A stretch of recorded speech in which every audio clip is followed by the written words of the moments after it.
Thank you very much. Can you hear me and see my slides? Okay. Everything okay? Yes. Wonderful, thank you. And thank you for the WHO for hosting this event and for inviting us to give a talk. I'm just going to keep my camera off for the presentation because my internet was a bit unstable this morning, but I will risk turning it on for the Q&A afterwards. So I'm going to talk a bit about a project that we've had that's ongoing with WHO, with the Infodemics team, on using radio listening for social listening, public health in Africa. And I'm going to talk a bit about our approach and then briefly mention some of our initial findings as well. So as you just heard, a brief introduction to Global Pulse for those who are not familiar. As was mentioned, we're an innovation initiative of the UN Secretary General. We use research and innovation for sustainable development and humanitarian action. And we do this across a lab network. We have 4 labs, one in New York, one in Kampala, a lab in Jakarta, and a lab in Helsinki. And these labs serve as a space for joint experimentation. We work with UN entities at all levels, headquarters down to country office level, with academia, public and private sectors, and with civil society as well. And actually this project is a cross-lab network effort, starting with a project in Kampala, building on some knowledge from other labs in Jakarta, for example. And this project is also particularly working with colleagues from Helsinki and from New York as well. So jumping right into it, why radio? Radio has a very high number of stations around the world of broadcasting radio. So there's about 44,000 radio stations in the world, according to UNESCO a few years ago. And the coverage is also very high. So around 75% of households in developing nations were estimated to have a radio set which they listen to and use to get some of their news and share opinions as well. So radio is quite different to many of the other channels that are being monitored in social listening.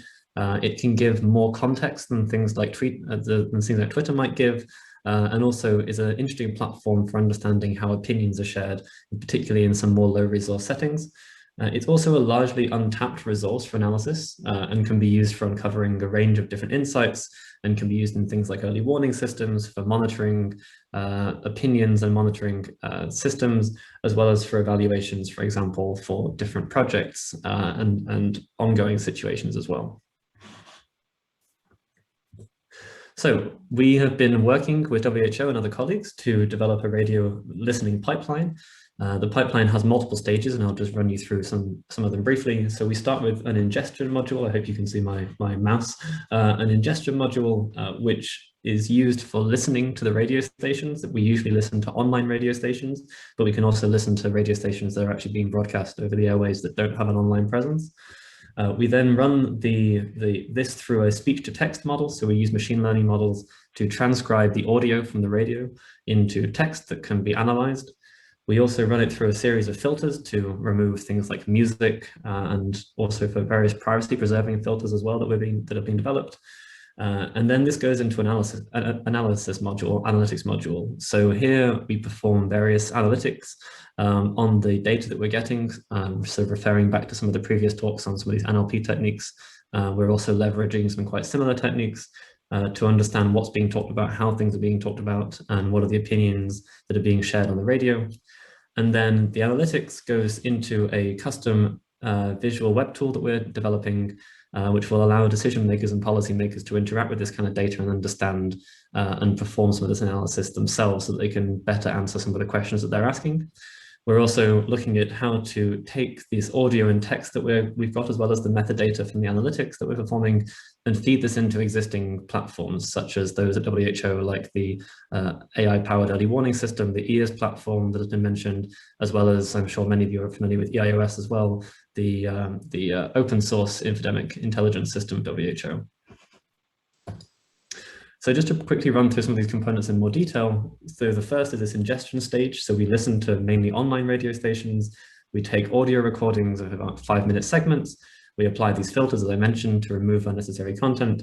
And then we store the recordings and the metadata associated with them. So we know, given a 5-minute segment, where this was broadcast from, what city, what country, the date and the time. We then run this through, as I mentioned, a sort of speech-to-text module. So we use machine learning language models for transcription. We're starting with English and French stations because they have a good coverage in the region, and also there's several existing machine learning models that we can leverage to get us started. However, one of the interesting challenges is that a lot of these existing models are trained primarily on large data sets of audio and text files, which have been derived from mainly the global north setting, largely from the US and the UK speakers, and don't perform so well on a variety of different accents from different ethnic backgrounds. So there was some previous work that came out last year, which is in this chart on the right, that shows the performance on average of some of the leading speech-to-text services when it's been performed on audio recordings of Black men and women versus white men and women. Here, a lower error rate, so a lower bar is a better score. And they found last year already that some of these language models aren't performing so well on a wide diversity of different ethnic backgrounds. And we also have a similar problem in radio. So we have a lot of different countries that we're trying to listen to radio stations from. We're starting in the Africa region, and we hope to develop this more broadly. And so generalizable models that can handle a large range of different accents from all over the world is really important, so that we're making sure we're capturing all opinions equally and including all the voices we want to include. And so we've been working on ways to try and improve these models, to sort of fine tune them and make them better and more robust to different accents. And we've transcribed manually various audio clips so that we can benchmark some of these existing approaches. So for example, we're also in conversations with WIPO, who've developed a model trained on lots of their different WIPO discussions, which therefore encompasses a broad range of accents, as well as some other providers that we're looking at as well.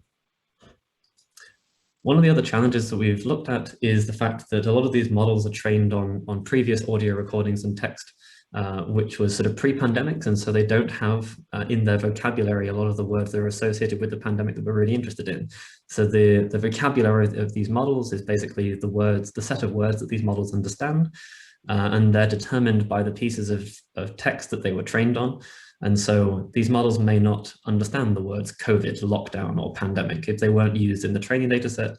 And so we're also looking at ways to improve these models, to update them to more of the language that we want to be checking in, and the language that's now so familiar to us that was not familiar to us or many of these models several years ago.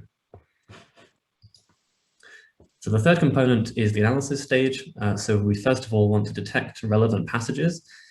We initially passed this audio through a series of filters I mentioned to remove the music and maybe some adverts and things that we may not be interested in. So we're getting the transcriptions of more interesting parts of the radio conversations. And then we want to select which of the relevant segments of text which are based on the needs of the user or the person doing the analysis.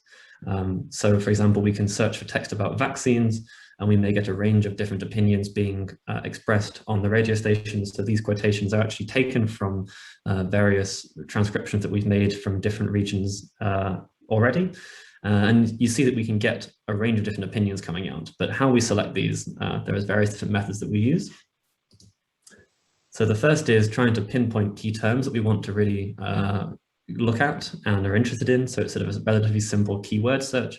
We can cross-correlate this with also some of the metadata we're collecting on, for example, where these discussions are taking place, in what country and what city.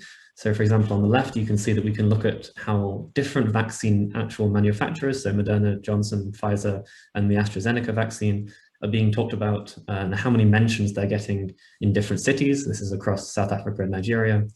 We can also do things like looking at time series trends,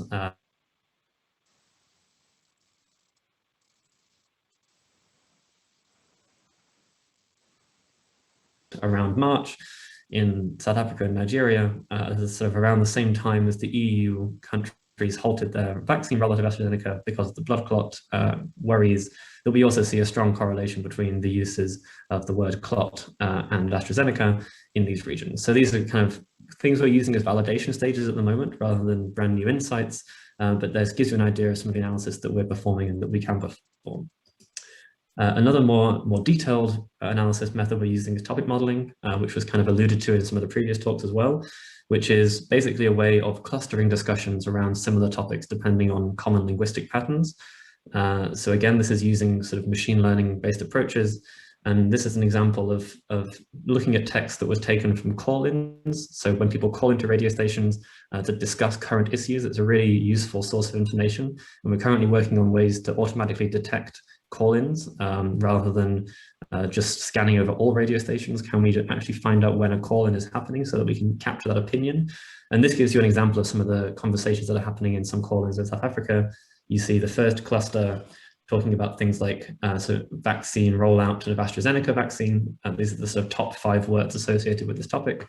Topic 3 might be looking at the Johnson & Johnson vaccine in South Africa and how the government is responding to this vaccine rollout.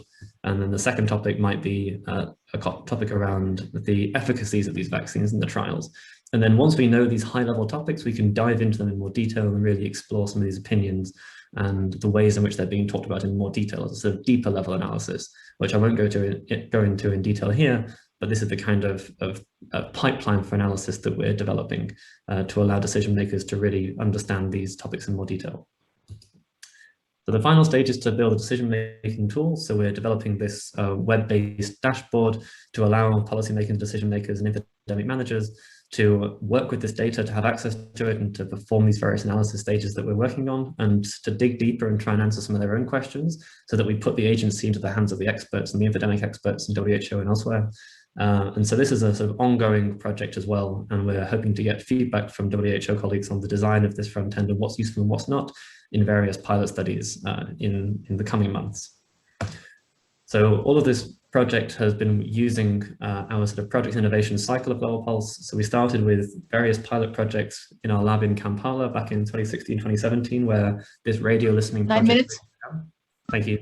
And then we go through a series of evaluation and user-centered design processes with our various colleagues in WHO to try and work out what is useful to people and what's not so useful, what analysis they're really looking for, what really helps them uncover the insights. So we're really trying to draw on the expertise that different colleagues are bringing from the technical side, as well as expertise from the actual infodemic management side, to make sure we're answering the right kind of questions and providing useful resources and tools to the teams who are trying to answer these questions and make policy decisions based on them.